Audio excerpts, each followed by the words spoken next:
దొంగ ఓట్లు, రీసైక్లింగు, లేకపోతే ఒకే నెంబర్‌తో, ఒకే డోర్ నెంబర్‌తో ఉన్నాయి. ఇవన్నీ ఏళ్ల తరబడి జరుగుతున్నాయి. దాని వెనకాల ఉన్న కారణాలు అనేక సార్లు నేనే మాట్లాడా. ఎందుకు జరుగుతుంటాయి అన్నట్టు.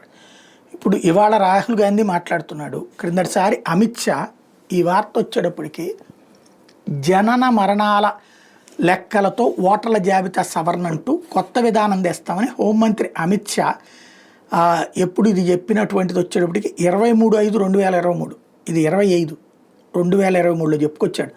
జనన మరణాల నమోదు ఆధారంగా భవిష్యత్తులో ఓటర్ల జాబితాలో ఆటోమేటిక్గా మార్పులు చేసే ప్రక్రియ ప్రారంభించబోతున్నామని ప్రకటించారు.